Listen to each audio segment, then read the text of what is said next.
밤새 편안히 주무셨습니까? JTBC 아침 뉴스입니다. 제18호 태풍 미탁이 한반도를 향해서 북상하고 있습니다. 전북은 오늘 밤부터 개천절인 내일 새벽이 최대 고비가 될 것으로 보이는데요. 취재 기자 연결해서 이 시각 태풍 상황 알아보겠습니다. 주혜인 기자 전해주시죠. 네, 18호 태풍 미탁은 어제 상하이 부근으로 북상하면서 중강강도 중형급 태풍으로 한 단계 세력이 약화했는데요. 하지만 여전히 강한 위력을 지닌 채 중국 상하이 동남쪽 해상에서 북동쪽으로 진행하고 있습니다.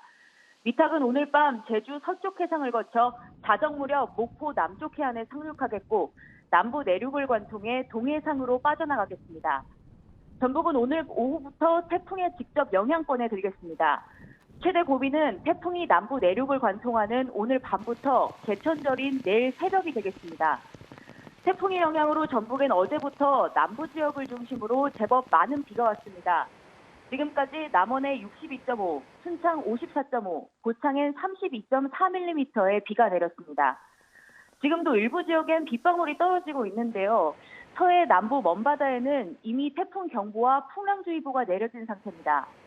비바람은 점차 확대되겠습니다. 내일 오후까지 전북 전역에는 100에서 300mm, 지리산 부근에는 400mm가 넘는 물폭탄이 쏟아지겠습니다. 서해안과 섬 지역에는 시속 125에서 160km, 그 밖의 지역에도 55에서 110km의 돌풍이 몰아치겠습니다. 태풍 경로의 변동이 많은 만큼 기상정보에 유의하셔서 피해 없도록 각별히 주의하셔야겠습니다. 지금까지 JTBC 뉴스 주혜인입니다. 이번 태풍으로 강풍과 폭우가 예상되면서 수확기를 앞둔 농작물에 큰 피해가 우려되고 있습니다. 특히 벼가 쓰러지는 도복 피해와 과수, 낙과 피해 등을 최소화하기 위해서는 사전 대비를 철저히 해야겠습니다. 송창용 기자입니다. 알곡이 꽉 찬 벼가 쓰러져 있습니다. 열흘 전 제17호 태풍 타파 때의 상처입니다. 피해 범위가 워낙 넓다 보니 논주인은 지금까지 손을 못 대고 있습니다. 그때 한 번 왔을 때는 그렇게 안 넘어졌는데 거듭 두 번째 왔잖아요. 또 그때 싫어지려고 할 때 두 번째가 오니까 앉아진 게 싫어져 버린 거예요. 지금. 근데 이번에 오면 이제 더 싫어지죠. 전북에서는 제13호 태풍 린닝 때 논 3,600여 헥타르에서 벼가 쓰러졌고 17호 태풍 타파 때는 2,100여 헥타르에서 피해를 입었습니다. 벼가 쓰러지고 물에 잠기면 수확량이 최대 40% 이상 감소합니다. 때문에 태풍의 영향을 받기 전에 수확이 가능한 벼는 서둘러 벼베기를 하고 수확을 못하는 상황이면 논바닥에 물이 없도록 관리해야 합니다. 벼가 쓰러지면은 넘어진 상태로 벼가 싹이 트기 때문에 가능하면은 최대한 빨리 배수를 해주고 이렇게 반대쪽으로 제껴주는 것이 매우 중요하다고 하겠습니다. 수확을 앞둔 과수 농가에서는 과일을 가지에 단단하게 묶고 하우스를 끈으로 묶어 강풍에 대비해야 합니다. 바람이 들어오지 않도록 출입문과 창문 등을 모두 닫아야 합니다. 바람이 들어오는 곳을 최대한 막아서 태풍의 피해를 최소화하고 그리고 환풍기를 돌려주게 되면 비닐이 밀착되어서 찢어지는 것을 최소화할 수 있습니다. 하지만 강풍에 골조가 견디지 못할 것으로 보이면 아예 비닐을 찢는 게 낫습니다. 축사의 경우 침수가 우려될 땐 가축을 대피시키고 태풍이 지나가면 축사를 소독하고 충분히 환기시켜야 질병을 예방할 수 있습니다. JTBC 뉴스 송창용입니다. 오랫동안 악취 피해를 호소해온 익산 동산동 주민들이 음식물 쓰레기 반입을 저지하는 실력 행사에 나섰습니다. 당장 음식물 쓰레기 수거에 차질을 빚으면서 주민들이 큰 불편을 겪고 있습니다. 김진영 기자가 취재했습니다. 소각장으로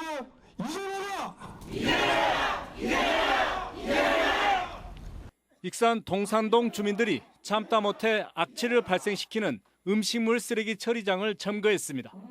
악취 때문에 10년 넘게 정상적인 생활이 어려울 정도로 고통을 받고 있지만 해결책은 나오지 않고 있다며 음식물 쓰레기 반입 저지에 나선 것입니다. 악취 고통에서 벗어나기 위해서는 음식물 쓰레기 처리 시설의 개선이 당장 이루어져야 한다는 주장입니다. 또 음식물 쓰레기 처리 시설과 인근 하수종말 처리장의 이전 계획을 내놓으라고 촉구했습니다. 이제는 이런 혐오시설과 악취시설을 다른 곳으로 좀 옮겨가 줄 필요가 있다. 언제까지 동산동 주민에게만 피해를 전가시키고 일방적으로 그렇게 할 수는 없는 것이다. 주민들의 실력 행사에 음식물 쓰레기 운반 차량 10세대 모두가 멈춰섰습니다.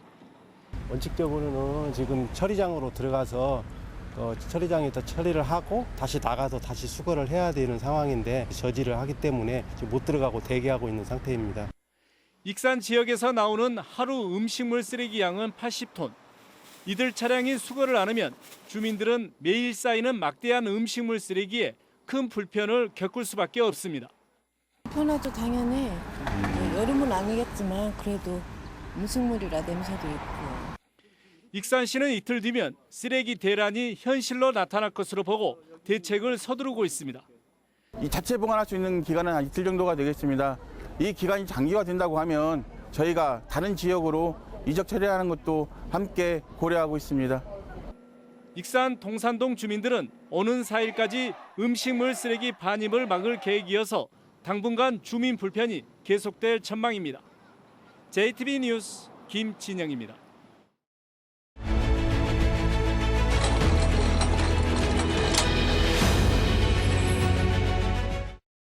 낙후 지역을 개발하기 위해서 정부는 개발 촉진주거 사업이라는 이름으로 막대한 예산을 지역의 접근성을 개선하는 데 쏟아부었습니다. 하지만 도로를 아무리 개설해도 지역으로 들어오는 사람보다는 빠져나가는 사람이 더 많았습니다. 지역으로 끌어들이는 힘이 없으면 SOC 확충은 오히려 독이 될 수 있는 것입니다. 지난 2017년에 개통된 도로입니다. 3km에 174억 원이 들어갔습니다. 민간 자본을 유치하려면 도로가 필요하다는 것이었습니다. 워터파크, 펜션 등을 유치한다는 구상이었지만 민자는 한 푼도 들어오지 않았습니다.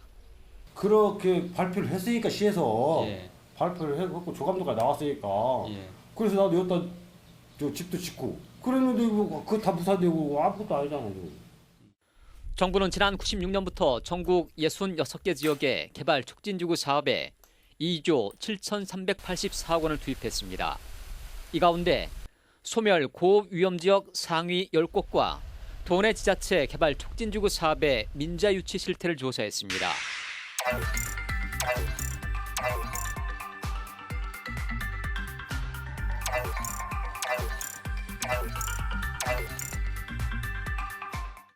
길을 내고 그러면 그 공장 때문에도 노동자들이 이주해오고 성장할 것이다. 이런 전제하에 성립되는 전략이었는데 지금은 제조업체들이 외국으로 가지 않습니까? 일본의 이 상점가는 많은 점포들이 문을 닫은 이른바 셔터거리입니다. 고객은 고사하고 보행자를 찾아보기도 어렵습니다. 지난 90년대부터 이 상점가 일대에선 국도, IC, 도로 확장 등 접근성이 꾸준히 개선됐지만 상권은 더 몰락했습니다. 交通の便が便利になったことでこっちに寄らなくなっちゃったという状況なんですか？そうです。だと思いますよ。要因はそこが一番大きいんじゃないかと思いますけどね。 이곳의 지역 상점 구매율은 지난 89년 70%가 넘었지만 도로 개통과 함께 계속 감소했습니다.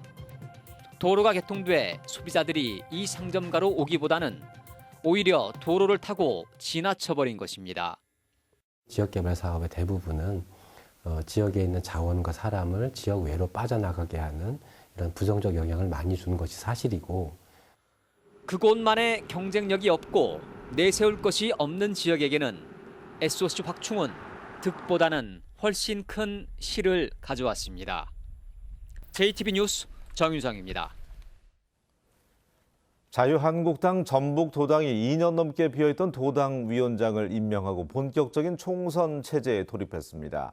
지난해 지방선거 이후 도당이 사실상 개점 휴업 상태였던 만큼 해결해야 할 과제가 적지 않습니다. 이승환 기자입니다. 2년 5개월 만에 복귀한 자유한국당 김항술 도당위원장은 문재인 정부를 겨냥해 바짝 날을 세웠습니다. 김 위원장은 당원들에게 한 발 더 다가가 전북 지역의 목소리를 중앙당에 전달하겠다며 총선 승리를 다짐했습니다. 이 풍성한 가을에 그리고 따뜻한 아래목의 겨울을 지나면서 생각하십시오. 대한민국의 미래는 자유한국당에 있다고 결정해 주시죠, 여러분. 고창에 연고가 있는 정미경 중앙당 최고위원도 지도부 차원의 지원을 약속했습니다.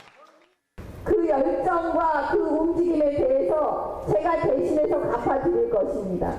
온 힘을 다해서 우리 김항술 도당위원장님이 하시는 그 일에 힘을 다해서 돕겠습니다. 하지만 자유한국당과 김항술 위원장 앞에는 풀어야 할 과제가 수북합니다.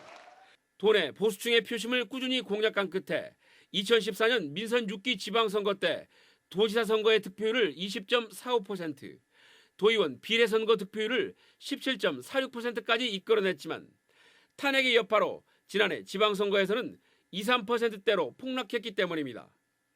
도당 조직도 처음부터 새로 정비하다시피 해야 합니다.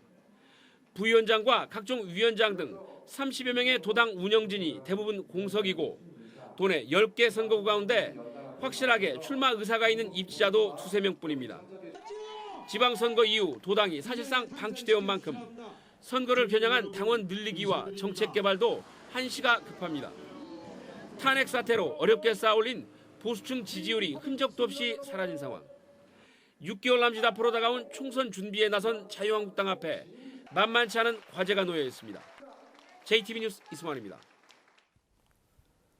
지난 4월에 타계한 고 지정환 신부 향년 88세 일기로 세상을 떠났지만 그가 남긴 선물 치즈는 여전히 임실의 자랑입니다. 대한민국 대표 축제로 거듭난 임실 치즈 축제가 내일부터 열립니다. 오정연 기자가 소개합니다. 올해로 5번째를 맞는 임실앤 치즈 축제가 내일부터 나흘간 임실 치즈 테마파크 일대에서 열립니다. 이번 축제는 관광객 500명이 다 함께 만드는 왕치즈 피자 만들기를 비롯해 80여 개의 다양한 프로그램으로 꾸려집니다.